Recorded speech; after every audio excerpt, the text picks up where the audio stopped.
The fact of the matter is, and let's say it in our debate because you'll never hear this from that immigrant bashing carnival barker Donald Trump, the truth of the matter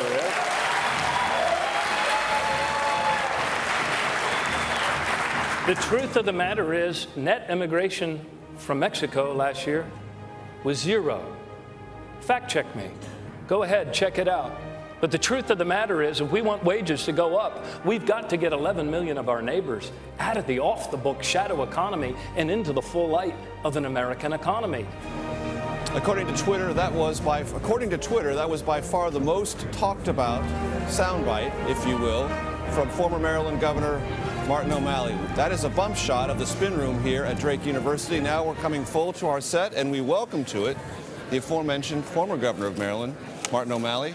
Hey, Major. Governor O'Malley, it's great to see you. Thanks for joining us. Thank you. So, what is the importance of that soundbite for you and your campaign? And are you happy that's your most tweeted moment of the night, or do you wish others would have been more tweeted? No, look, I thought tonight went great for our campaign. I mean, we were able to make our case that in our American economy, it's all about inclusion. And to be able to make that point on immigration, especially in these times when we're all understandably have a lot of fears after what's happened in France, but to be able to just say very clearly that, look, we are made better by immigration. We are made better by new Americans in every generation. So I thought it was a very good night for us. We made our case. We need new leadership. We need an inclusive economy. And I'm pretty excited about this because our party always gravitates to the future. And we were able to make our case that alone on that stage, I've actually gotten so many of these things done. When you talk about inclusion and a message that can possibly unify the country, there are those who have been drawn for whatever reason to some of the messaging from Donald Trump and other Republicans that want tougher border security. Can you be inclusive when you imply, at least at an indirect level, that they're motivated by racism? Well, look, I think when anyone in the public arena says the sort of racist blanket things that Donald Trump says about others, in his case, all Mexicans, many of whose families have been here for 200 or 300 years, probably longer than some of Donald Trump's ancestors have been. I think all of us have a responsibility to push back.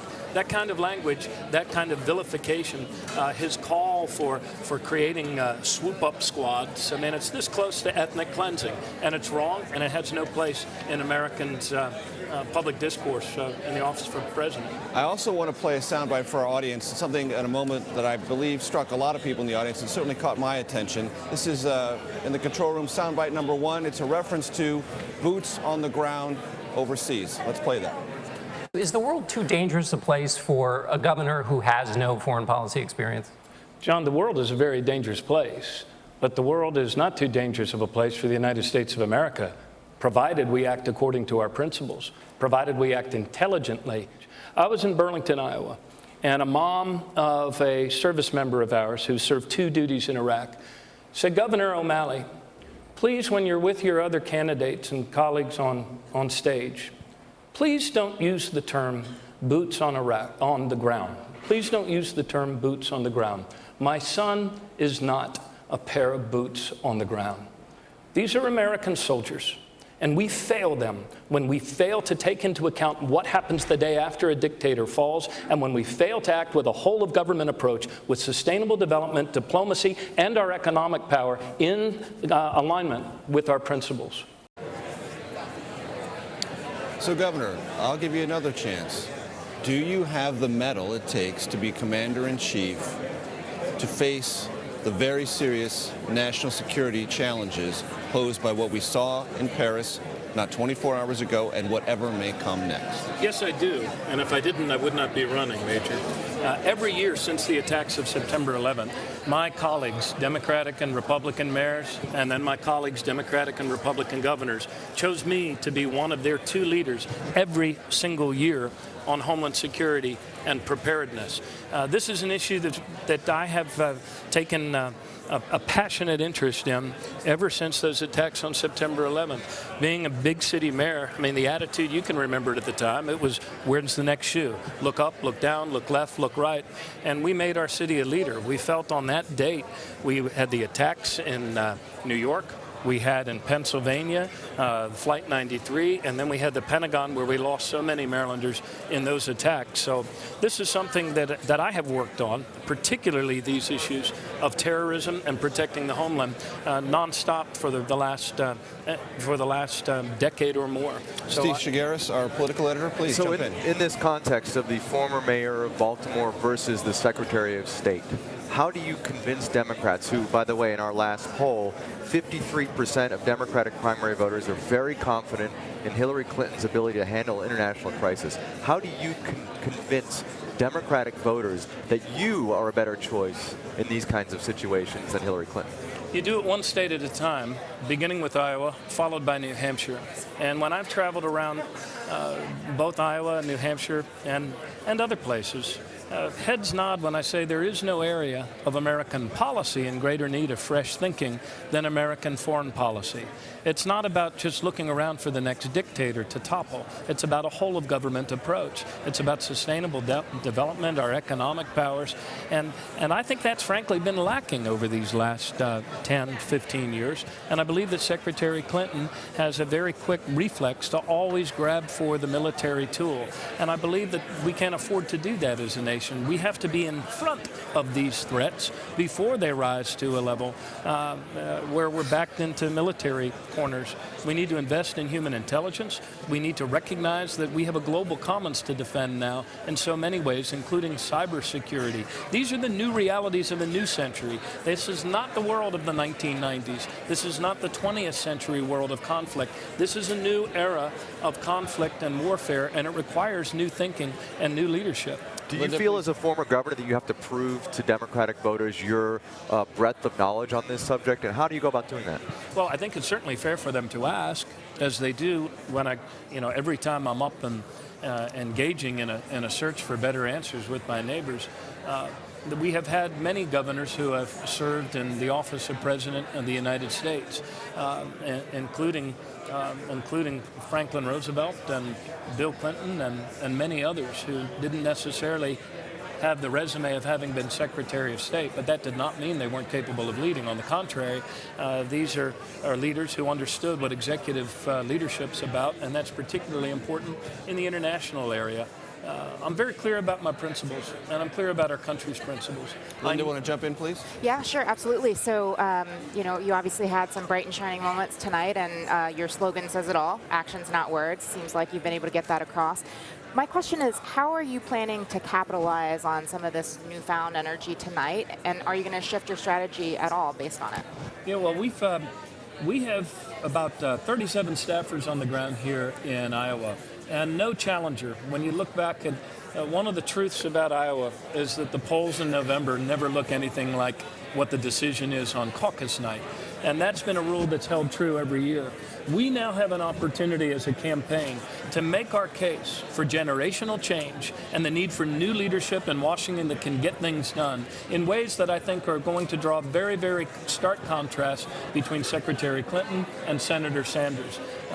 People do not believe that we're going to be able to solve our problems or move our country out of these rather divided and polarized times by either resorting to a debate about the pros and cons of socialism or by returning to a very polarized leader in Secretary Clinton, who said in the last debate, quite famously, that she considers that she's proudest of the fact that Republicans are her enemies.